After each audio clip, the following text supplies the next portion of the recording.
Hello friends, welcome to my YouTube channel team Momen Chawla.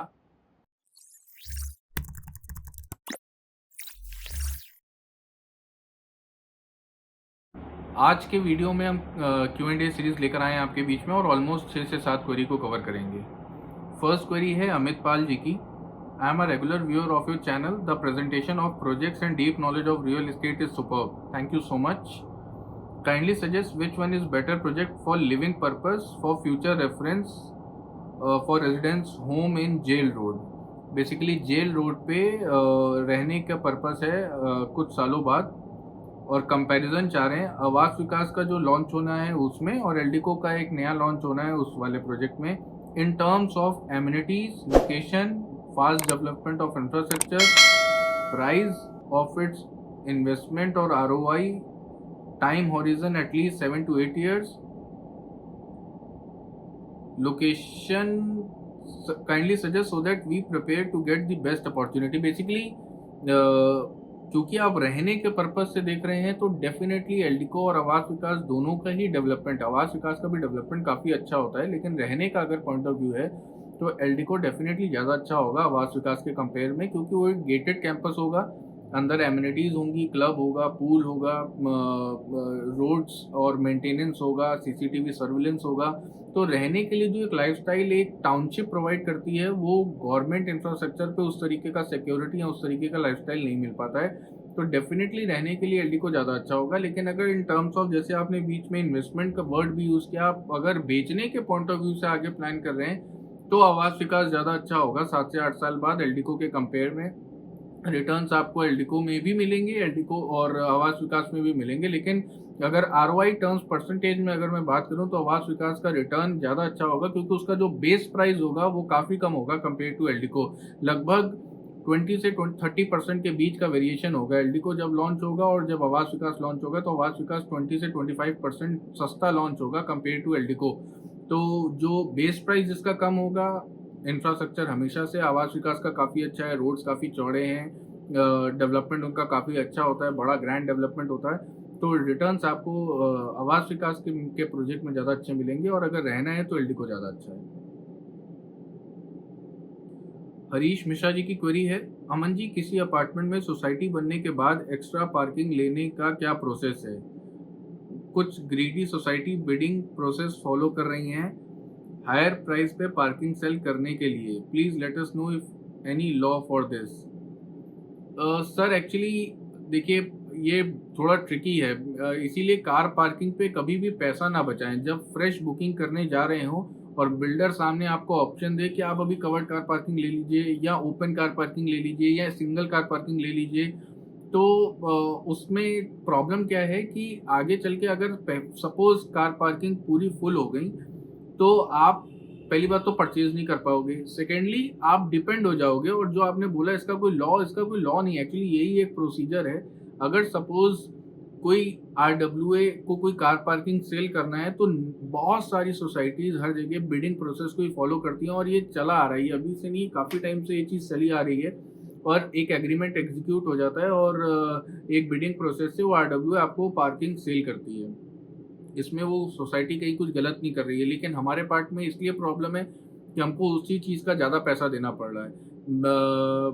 Having said that, इसका दूसरा option ये होता है कि अगर मान लीजिए आपके सोसाइटी में कोई अलॉटी है जिसके पास ऑलरेडी एक कार पार्किंग है और उनको अभी यूज़ नहीं है, तो डायरेक्टली आप आरडब्ल्यूए के वाया चैनल से ना जाके आप डायरेक्टली उस अलॉटी से उनके प्राइस पे जितने पे लिए, जितने वो सेल करना चाह रहे हैं, आप वो कार पार्किंग स्पेस एक एग्रीमेंट एग्जीक्यूट करके उनको पेमेंट करके वो आप कार पार्किंग स्पेस परचेज कर सकते हैं। इसमें आरडब्ल्यूए का कोई रोल नहीं होगा। तो आप देखिए अगर इस तरीके का कोई ऑप्शन हो, अदरवाइज और कोई तरीका अभी फिलहाल है नहीं। और कार पार्किंग स्पेस हर अपार्टमेंट, हर प्रोजेक्ट में एक बहुत बड़ा प्रॉब्लम होता जा रहा है। हर घर में 2 गाड़ियां बहुत कॉमन सी हो गई हैं, और उतनी पार्किंग बिल्डर प्लान करके चलते नहीं हैं, specially mid housing segment projects में। तो ये एक बहुत अलार्मिंग सिचुएशन है। इसी तरीके से साहू एक प्रोजेक्ट है यहाँ लखनऊ में, उसमें भी मेरे हिसाब से कार पार्किंग का बहुत बड़ा चैलेंज आने वाला है। बिल्डर्स में जब भी परचेज करें, कार पार्किंग के चक्कर में पैसे को कभी ना बचाएं। विपुल पाठक जी की क्वेरी है, in one of your videos you have mentioned that पारडोस have a few towers in ओकास residency and the rest of 10 towers are ownerless right now. Is it scary or normal? ना ही ये स्केरी है, ना ही ये नॉर्मल है। होता क्या है जनरली, एक बहुत बड़े कैंपस पे जब कोई बिल्डर डेवलपमेंट करता है तो पूरा लैंड एक साथ परचेज करता है, लेकिन अंसल एक बहुत टिपिकल केस स्टडी है अपने आप में। वो क्यों? क्योंकि बहुत सारे लोगों ने अंसल्स को किसी टाइम पैसा दिया, वो नहीं मिला, ब्रोकर्स को कमीशन नहीं मिली, तो अंसल्स ने उसके बजाय, पैसा देने के बजाय, जो डेट था उसको रिलीज करने के बजाय लैंड पार्सल्स देने शुरू किए। तो उसमें क्या प्रॉब्लम हुई कि सपोज एक लैंड है 16 एकड़ या 17 एकड़ का, उसमें 7-8 टावर एक बिल्डर ने लिए, 3 टावर एक बिल्डर ने लिए। तो ये स्केरी तो नहीं है, नॉर्मल इसलिए नहीं है क्योंकि मैक्सिमम प्रोजेक्ट्स आपको एक कैंपस होता है, उसके अंदर में 4-6 टावर्स होते हैं, एक ही बिल्डर का वो टावर्स होते हैं, एक ही बिल्डर का वो प्रोजेक्ट होता है, कुछ ग्रीनरी होती है। जिसमें ये मिक्स डेवलपमेंट होता है, उसमें ये बहुत इंपॉर्टेंट है कि एमिनिटीज कौन देखेगा।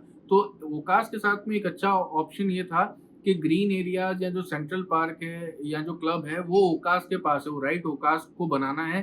तो ये एक बहुत अच्छी एडवांटेज थी। अगर ओकास सेल कर रहे होते और एम्यूनिटीज डेवलप करने का ऑप्शन उनके पास नहीं होता, तो डेफिनेटली इस प्रोजेक्ट में उतनी तेजी से सेल नहीं हुआ होता जितनी तेजी से सेल हुआ है, जितना लोग इंक्लाइंड हुए इस प्रोजेक्ट पे लेने के लिए। अभी मेरे हिसाब से अगर ओकास के, पर्टिकुलर ओकास के बारे में बात करूं, तो अभी लेवाना ने वहां बोर्ड लगा दिया सेलिब्रिटी वुड्स करके, उनके पास 2 टावर्स आ गए हैं। एक दो और काफी अच्छी ब्रांड्स वहां पे 2-3 टावर लेने की बात कर रही हैं। तो स्केरी इन द टर्म्स ये है कि अभी मैं ले रहा हूँ और 3 BHK 2 BHK, मुझे ये नहीं मालूम है कि आसपास में किस कॉन्फ़िगरेशन के फ्लैट्स आएंगे, और अगर उस कॉन्फ़िगरेशन के फ्लैट्स आ जाते हैं तो कहीं ऐसा तो नहीं कि ओकास के साथ में प्रॉब्लम आ जाए कि अचानक से अगर किसी ने 25-40 लाख की इन्वेंट्री लॉन्च करी तो भी प्रॉब्लम हो गई, और अगर किसी ने 1 CR की इन्वेंट्री लॉन्च करी तो भी प्रॉब्लम हो गया। तो एक जो स्टैंडर्ड एक स्टैंडर्ड ऑफ लिविंग है, ये जो सोसाइटी का पूरा एक कल्चर है, वो कहीं ना कहीं डिस्टर्ब हो जाएगा। तो इस वजह से ये स्केरी इन टर्म्स ऑफ ये है कि अभी मुझे मालूम नहीं है कि कौन सा बिल्डर किस कॉन्फ़िगरेशन में उन फ्लैट्स को लॉन्च करेगा, लेकिन मैक्सिमम ऑफ देम, जैसे लिवाना भी मिड सेगमेंट में ही आ रहा है, और एक दो बिल्डर्स और हैं वो भी मिड सेगमेंट में ही टारगेट है, मिड सेगमेंट में ही आ रहे हैं। एडवांटेज क्या है इसका कि 3-4-5 बिल्डर्स आएंगे, डिफरेंट डिफरेंट टाइमलाइंस पे प्रोजेक्ट हैं, वो टावर्स लॉन्च होंगे, हर टावर का अपना अलग एग्जिट एंट्री होगी। तो ओवरऑल जब वो पूरा कंपाउंड बन जाएगा, तो जैसे सेलिब्रिटी ग्रीन्स है उस तरीके का पूरा कंपाउंड रेडी हो जाएगा, या सेलिब्रिटी मेडोज है, सेलिब्रिटी गार्डन है, इस तरीके का कंपाउंड रेडी हो जाएगा, और एक अच्छा बड़ा कैंपस रेडी हो जाएगा, एक अच्छी सोसाइटी, एक अच्छा RWA फॉर्म हो जाएगा। और मेंटेनेंस के पार्ट में भी बहुत ज़्यादा मेंटेनेंस नहीं आएगा, बिकॉज इतनी बड़ी सोसाइटी को सब डिवाइडेड हो गए हैं आगे 3-4 प्रोजेक्ट्स में। तो कुछ प्लस भी होते हैं, कुछ माइनस भी होते हैं, लेकिन विद ओकास अच्छी बात यह है कि एमिनिटीज उनके पास है, अगर नहीं होता तो डेफिनेटली स्केरी हो जाता। संजीव जी की क्वेरी है, how we can check legalities of the MR Gomti Nagar on official website? Sir, official website पे चेक करना इम्पॉसिबल है। रेरा से पहले का प्रोजेक्ट है, तो रेरा पे भी बहुत सारी चीज़ें आपको डिटेलली मिलेंगी। आप पर्टिकुलरली जो प्लॉट जिस ब्लॉक में खरीद रहे हैं, उस ब्लॉक का खसरा एक वकील को हायर करें, 3,000-4,000 रुपये लेगा। खसरा डीड वेरीफाई करा लें, परमिट टू बिल्ड वेरीफाई करा लें, और जो चेन डीड्स हैं उसको वेरीफाई करा लें। आपका यही एक तरीका है उसको वेरीफाई कराने का। अदरवाइज उस प्रोजेक्ट में जो रेरा से पहले के हैं वो इन्फॉर्मेशन निकलवाना इम्पॉसिबल टास्क है। जो आप प्लॉट खरीद रहे हो उसका अगर आप खसरा डीड और चेन डीड्स को वेरीफाई करा लोगे तो कोई प्रॉब्लम नहीं आएगी, और आपका इशू जो है, जो आपको डर लग रहा होगा, वो सॉल्व हो जाएगा। राजेंद्र वर्मा जी की क्वेरी है, ये इंस्टाग्राम पे इन्होंने मेरे पेज पे क्वेरी सेंड किया था। I am a Kanpur native and I want to plan to live in Lucknow from 2032 after my retirement. So suggest me which property should I purchase, plot, villa or flat. Also suggest it should be purchased ASAP or later. At present my budget is approx 70 lakhs. Sir, अच्छी opportunity आती रहेंगी time to time, लेकिन इसी के साथ में एक issue ये भी है कि आने वाले टाइम में महंगाई जैसे बढ़ रही है, तो सपोज आज आप 70 लाख रुपए में 1500 स्क्वायर फुट का स्पेस खरीदोगे, तो हो सकता है 5 साल बाद वही 70 लाख रुपए में आप या तो सिटी के थोड़ा और आउटर में जाएं, या अगर उसी लोकेशन पे जो आज के टाइम पे ट्रेंडिंग लोकेशन है उस लोकेशन में उसी प्राइस में आपका साइज 1000, 1100 या 1200 हो जाएगा। तो विद इन्फ्लेशन ये इशू है, लेकिन क्योंकि अभी 2032 और अभी से आपके पास 8-9 साल का टाइम है, तो मैं अपार्टमेंट में तो जाने का बिल्कुल राय नहीं दूँगा। क्योंकि अपार्टमेंट जब तक आप सोचोगे, आओगे, रहोगे, तब तक में तो नई टेक्नोलॉजीज़ आ चुकी होंगी अपार्टमेंट में। प्लॉट के कुछ अच्छे ऑप्शन कानपुर रोड की तरफ, कानपुर और बिजनौर रोड की तरफ आने वाले हैं। ओमेक सिटी जो है उसके पास में 2 टाउनशिप्स दिख रही हैं प्लॉट की, आएँगी आने वाले टाइम में। जब मैं ये बोलता हूँ तो बहुत सारे ऑडियंस की क्वेरीज़ तैयार हो जाती हैं। आने का मतलब अभी टाइम लगेगा, इतनी जल्दी नहीं है, मतलब मेरे ख्याल से 6 महीने से लेके 1 साल, सवा साल का टाइम लग सकता है। ये सब स्पेकुलेशंस है, सारे वो प्रोजेक्ट्स हैं जो मुझे तो मालूम है, लेकिन बिल्डर्स के एन नंबर ऑफ एनओसीज़, उनके फाइनेंशियल पोज़ीशन, कोई नया प्रोजेक्ट, कोई नई अपॉर्च्युनिटी उस बिल्डर को मिल गई, तो कई चीज़ें इन्वॉल्व रहती हैं उस प्रोजेक्ट के लॉन्च आने से पहले। डेफ़िनेटली 2 प्लॉट के प्रोजेक्ट आने हैं ओमेक सिटी के आस-पास के लोकेशन में, रायबरेली और कानपुर रोड या रायबरेली और बिजनौर रोड के बीच में, और अच्छी लोकेशन पे हैं, लेकिन टाइमलाइन बता पाना मुश्किल है। लेकिन क्योंकि आपके पास 2032 तक का टाइम है, तो डेफ़िनेटली अगले 1.5 साल में, तो 2 साल में तो पक्का लॉन्च हो जाएँगे दोनों। तो उस समय आप डिसाइड करिएगा और प्लॉट लेके छोड़ दीजिएगा।